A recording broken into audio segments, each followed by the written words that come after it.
Okay. So product rule, obviously, if you have two functions being multiplied, you use the product rule.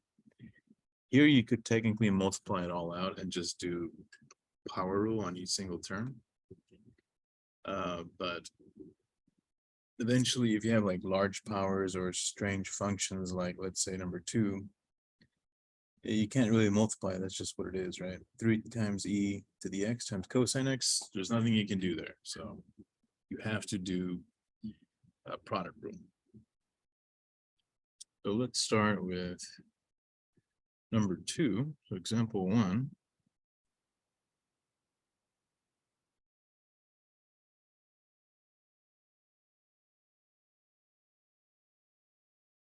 Use the product rule.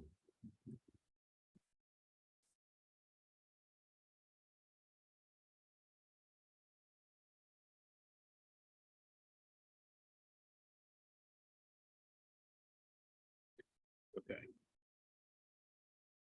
So we have two functions being multiplied. So I'm going to change this into, let me switch screens here.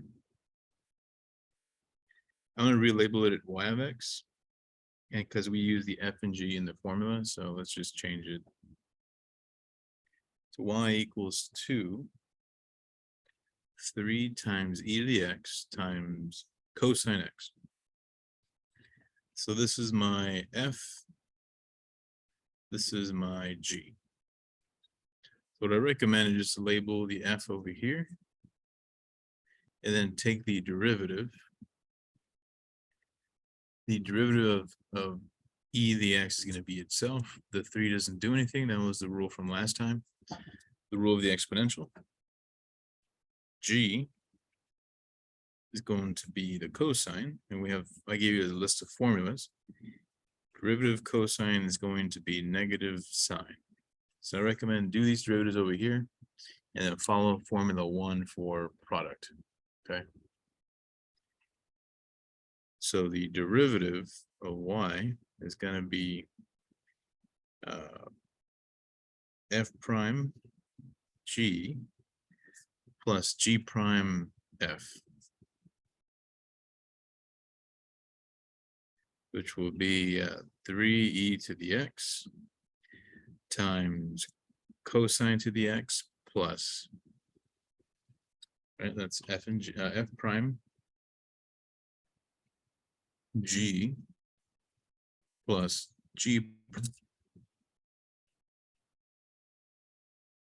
times f.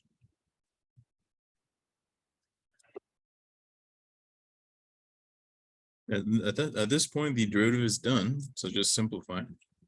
This will be 3ex cosine minus 3ex sine. You can factor the 3x if you want. You don't have to.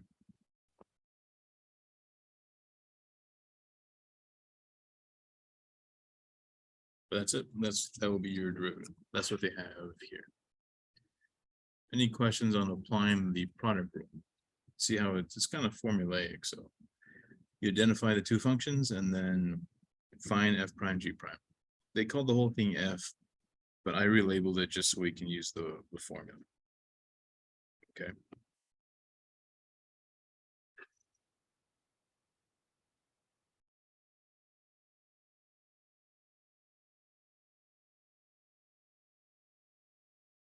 Okay.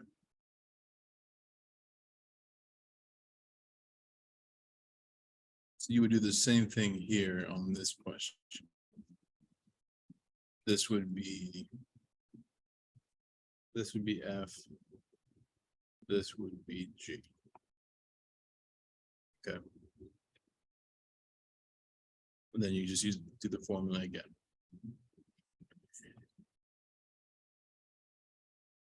Any questions on number 1?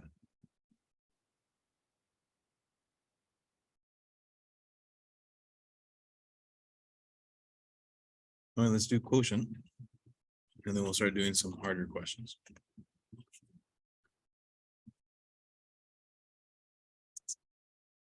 You guys cool on this page?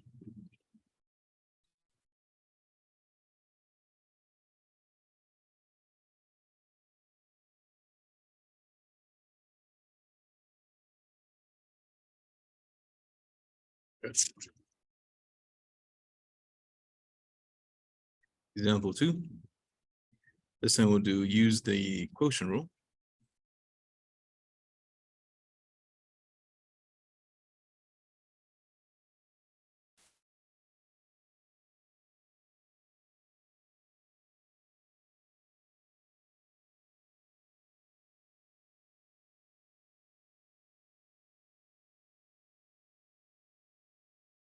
So same deal.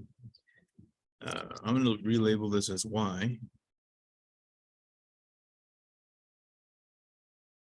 F of x will be the top part. G of x will be the bottom part.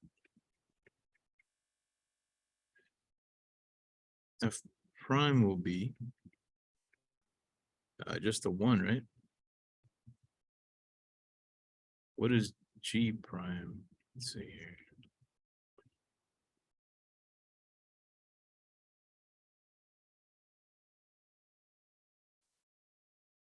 Oh, excuse me.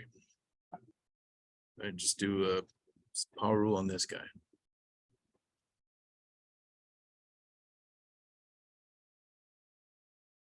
So the formula says on page 1, f prime g minus g prime f. F prime g. So the derivative of this guy will be f prime g minus g prime f over g squared. Double check. F prime g. All right. So once you have everything set up here, it's not too bad, right? Just plug in the f prime, plug in the g, plug in the g prime, and then simplify. Nothing crazy. But this section assumes you can do the basic rules, no problem. So f prime g minus g prime f. Then you take the g and you square it.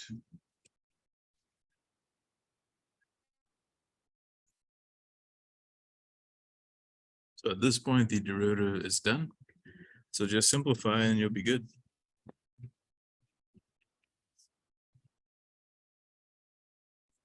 Uh, 4x cubed times x is a fourth, right? There we go. I'm just going to go ahead and leave it as a square. X fourth minus 4 of these, that'll be negative 3x to the fourth plus 7.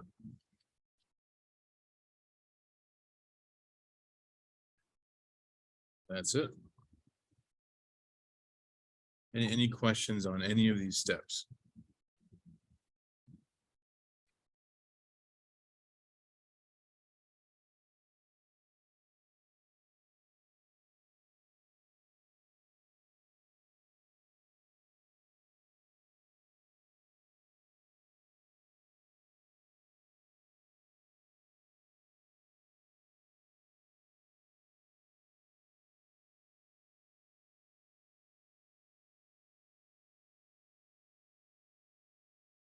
Yeah.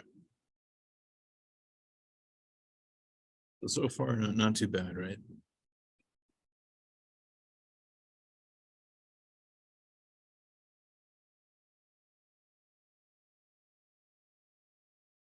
Let's see here.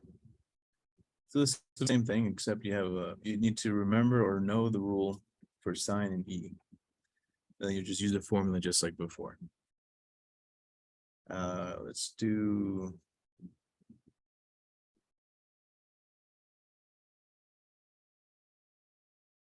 number 6, I guess.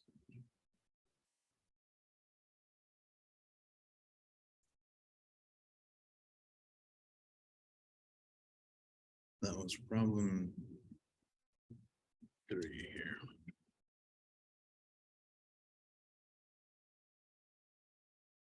We're doing 6.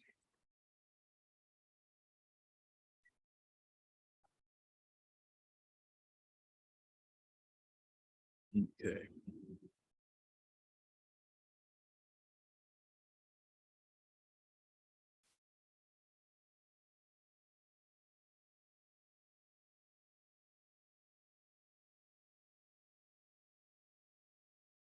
find f prime and f prime at C. So I'm going to relabel this as Y, just so we get used to it.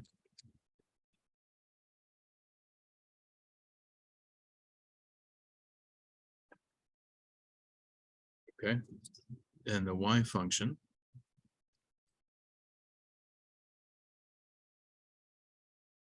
The Y is going to be sine X over X. And the C is going to be pi over 6. So real quick, the top part is the sine.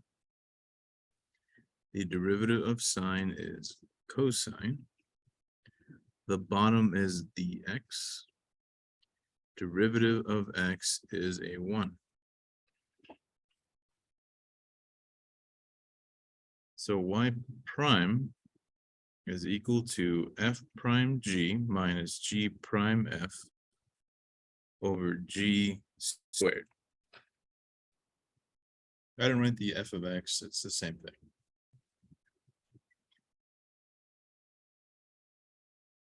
So f prime will be cosine times g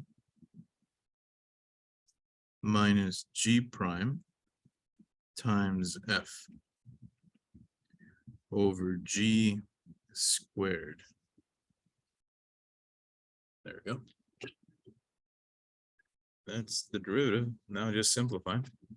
The x cosine x minus sine x over x squared.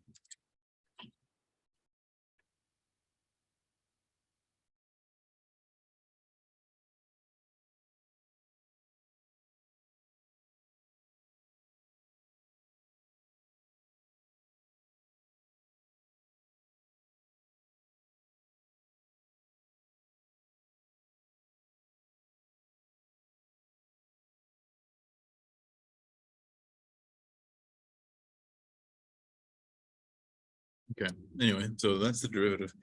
Sorry, I got distracted. Let's see. So the second part is y prime of c. So all that means is plug in c. So pi over 6 cosine pi over 6 minus sine pi over 6 over pi over 6 squared. So cosine of pi over 6, that's going to be what?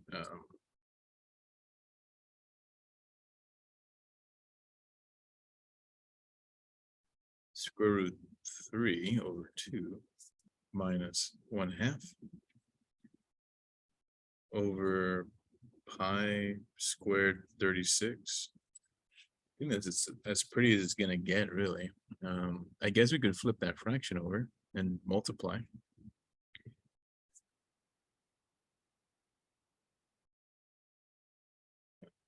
36 times all this garbage.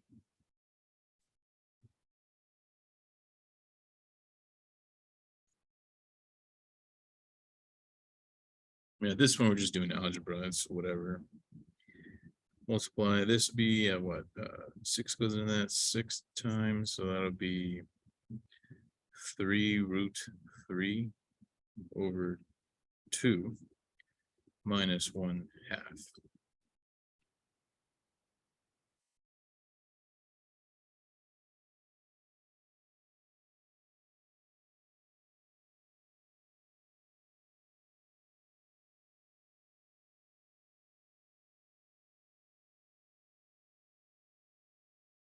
Oh, 36 times the other piece too. Forgot that.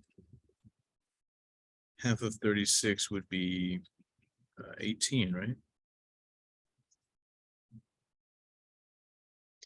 Anyway, who cares about the algebra? Final answer would be pi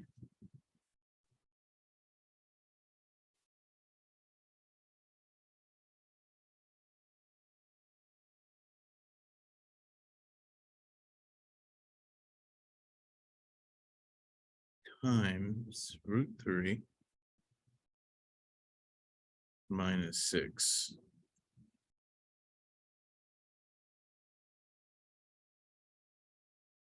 Yeah, because it's 2 would go in there, turn it to a 3. Okay.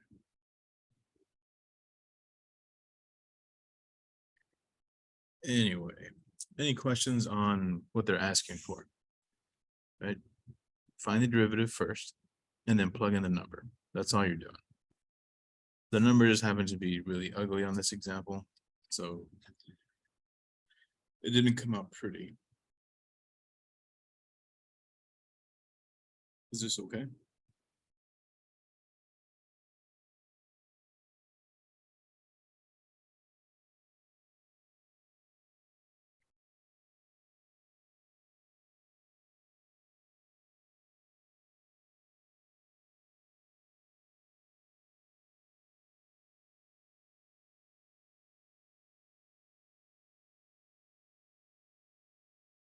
Okay. Back to the homework here. So this one you could do a quotient rule, or you could use the techniques we learned in the first section. You could bring that x to the 5th to the top and rewrite the problem. You could write it this way. Like this would be the same as 3 halves x to the minus 5. So you could do this instead to avoid the quotient rule. So you don't have to do quotient. You could use this instead. Just a simple power rule. Okay, that's how you would get the. Well, you could do the quotient. You do the quotient if you want to. Here, the question is stupid. I'm gonna delete that guy. Let's see. That one's kind of annoying. Don't worry about it.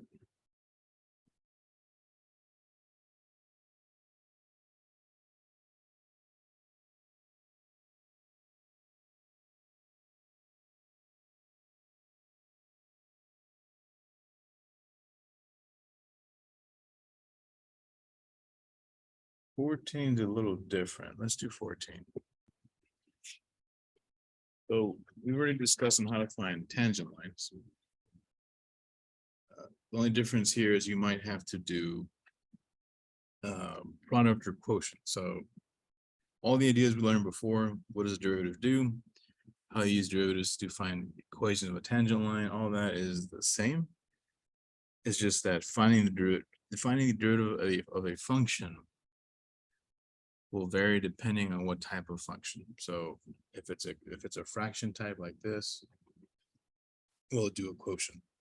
If it's something like this, just do power rules.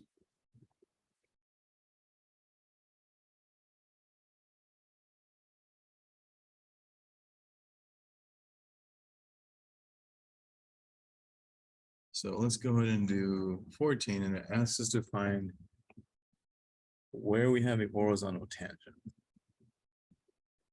All right, well, let's graph it first.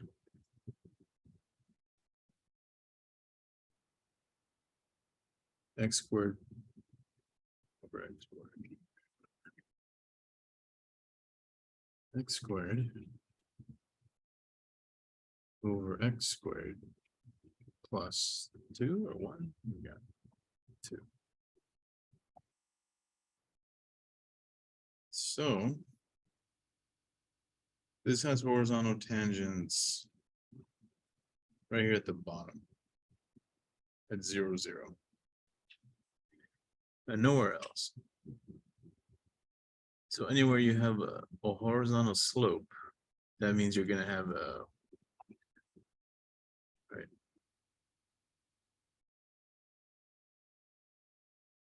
Any horizontal slope would be a 0 for the. Okay. Yeah, that's fine. Thank you. All right. Sorry. That was the cleaning ladies at work. Where was I? Oh yeah. So slopes are decreasing, and then suddenly they change to constant, then increasing. So right here we have a horizontal tangent, which means slope of 0. So all you got to do is set the derivative equal to 0 to find that guy, the location. So first step, determine the point where the graph, the function has a horizontal tangent. So visually you can see it's going to be at 0, 0. Okay. But to find it, to show the work, you got to take a derivative. This is example 4.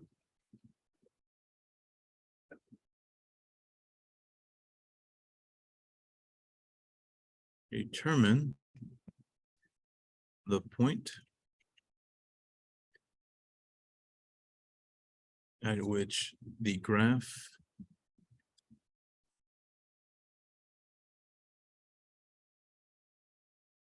of the function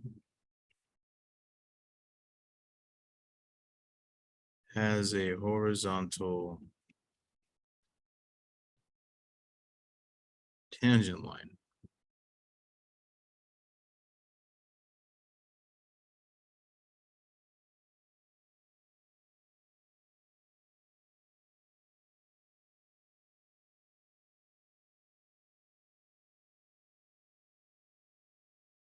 So I'm going to rename it as Y just so the notation is legit.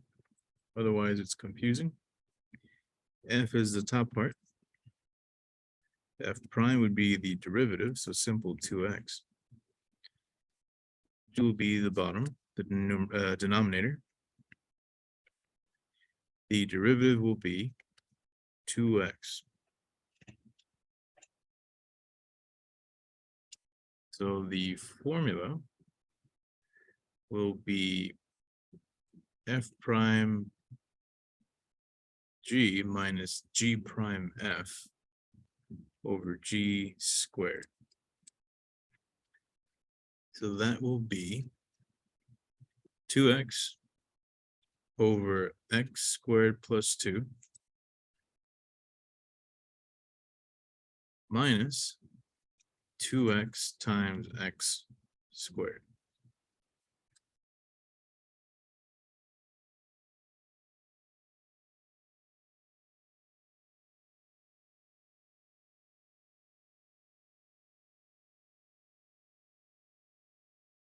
All right.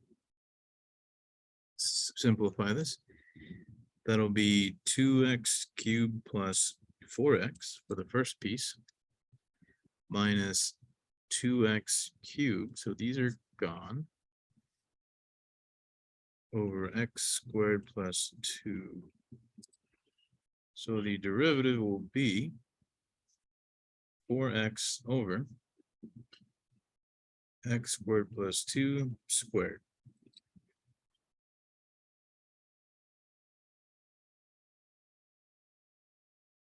Oh, crap. Okay, sorry about that.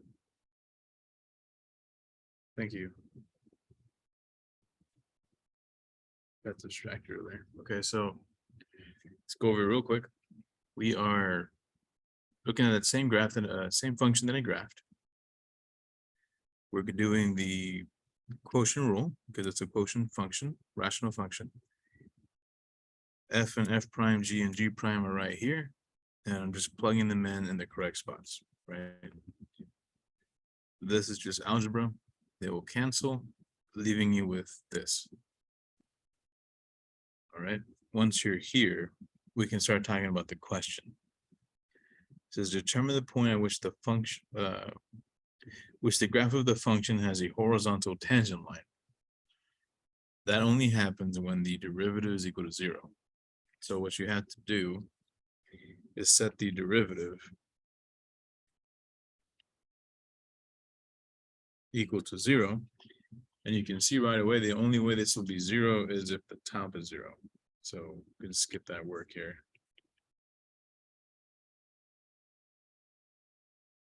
So this is the x value that will make the derivative 0, which means you would have a horizontal tangent line at this location. If you need the location, plug this into the original. to find the y value, right? So y of 0 would give you 0 of 0 plus 2, which is 0. So location of the horizontal tangent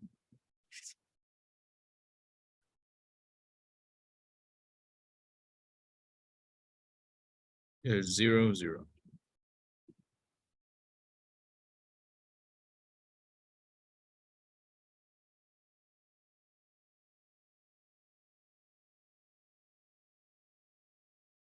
Are there any questions on this?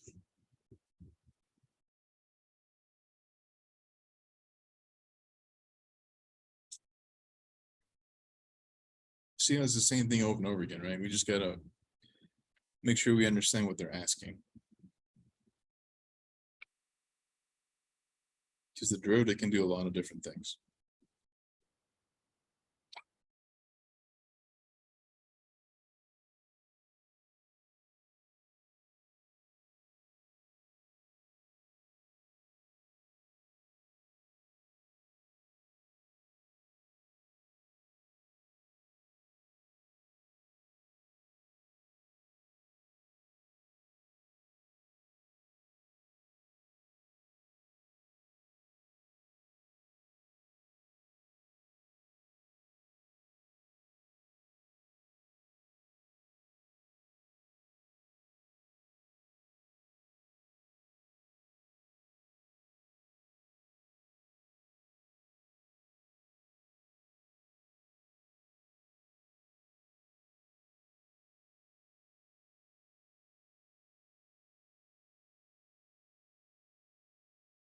All right.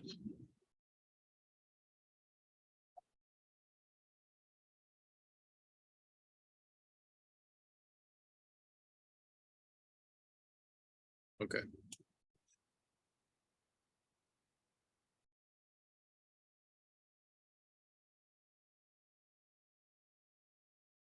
So on 16 through, let me see, shorten this up a little bit for you.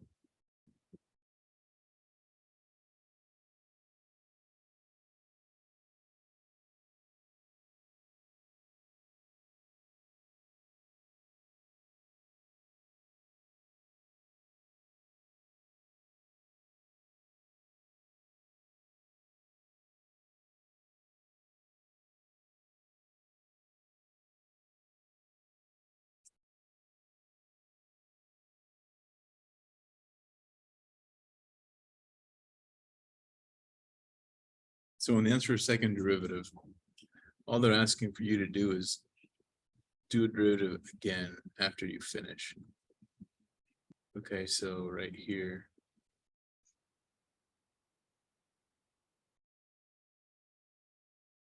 Right, f prime would mean you do a power rule.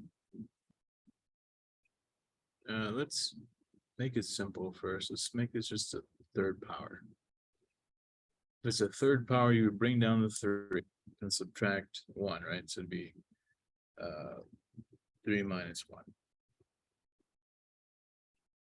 So that'll be 3x squared. So to do a second derivative, doing this again of this f function, that would be bring down the 2 and subtract 1 again. Right, that was what we did last time with the power rule. And you would end up here. So this is the second derivative. This is the first derivative.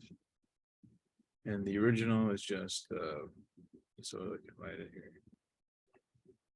X, just example I made up real quick because it's simple. So you can see what they mean by double prime right here. Okay, does that make sense? The only difference is they have a fraction. So the fraction was a little more annoying, but it's the same. It's the same thing. So find your first one, simplify it, and then do it again. That's what you'll do for 16, 17, and 18. Hit save before I forget.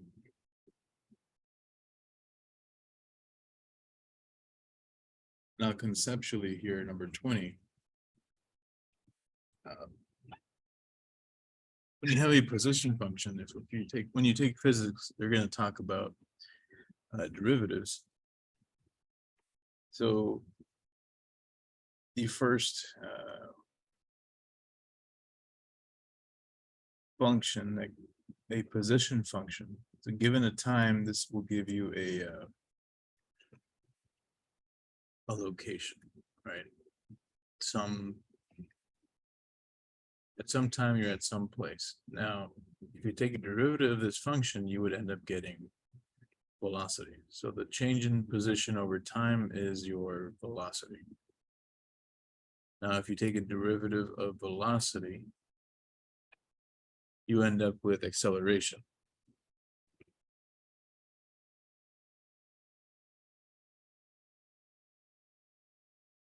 If you did it again, assuming you have a function left, that would be a weird jerking motion.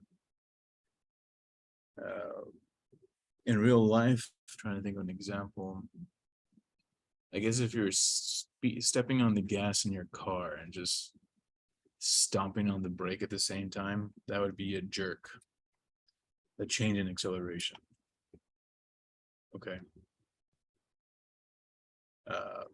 Speeding up would be accelerating, of course, so that would be a change in velocity. If you're moving over time, that'd be a change in position, so velocity. So they're all related to each other based on derivatives, okay? So in this question, they ask you, given v, the velocity function, defined over 0 to 6 seconds, find the velocity at 4 seconds. That's what v of 4 means, right? So just plug in 4, and you'll get 15. So v of 4 would simply be 31 minus 4 squared, which is 16, and that's how they get 15 here.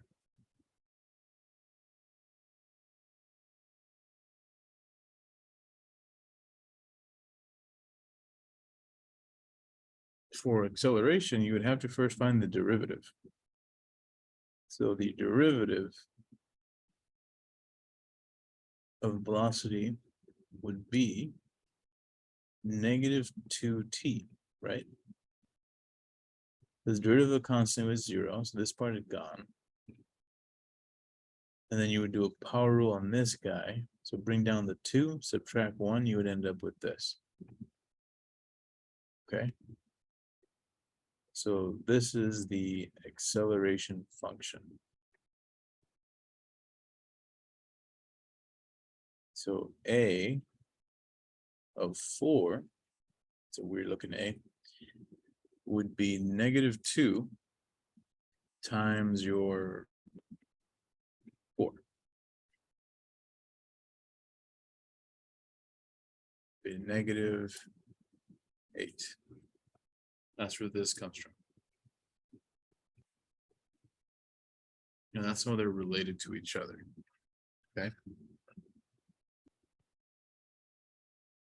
Then they ask you, what can be said about the speed of the object when the velocity and acceleration have opposite signs?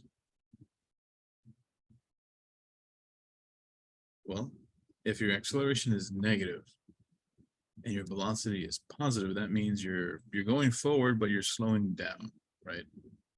Because this is, you're decelerating. So conceptually, that's what's going on.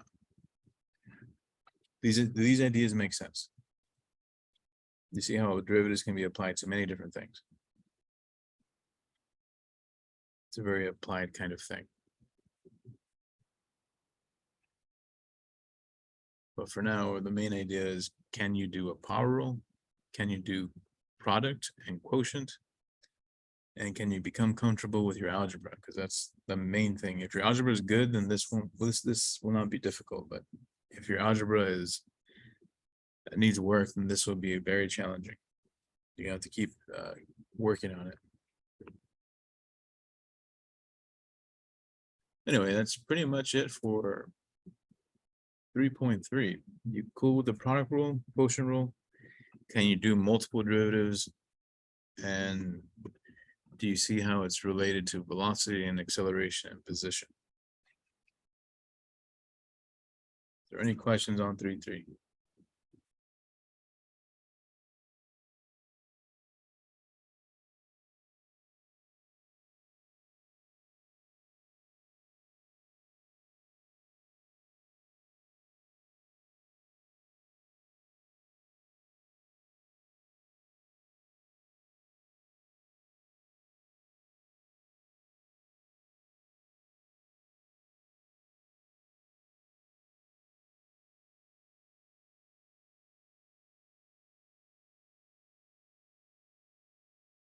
Cool. Let's check our schedule. Let me share that screen again.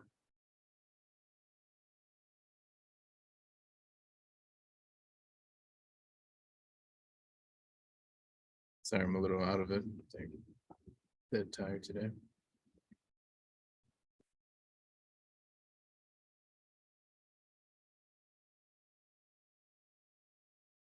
Okay. So we did 3.3, the product and quotient. I think I'm gonna save 3, 4, and 3. We're gonna do 3, 4, and 3, 5 on Thursday.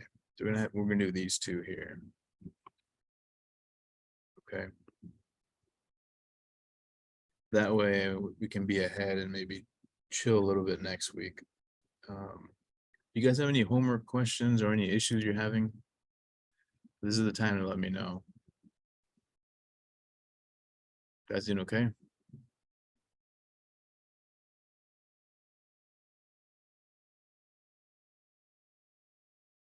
Let me see.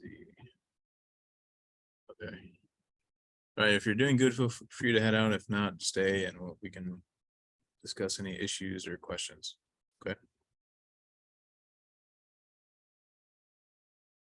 Let me make sure I'm gonna reschedule some of the homeworks as well.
Did you get my message, Nicholas?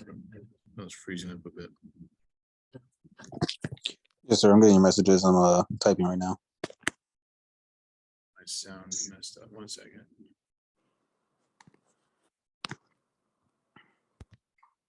Okay. There it goes. Hello? Yes. Yes, sir. Yeah, I'm getting your text, your messages. I'm texting right now. Okay, cool. See you later, Arnie.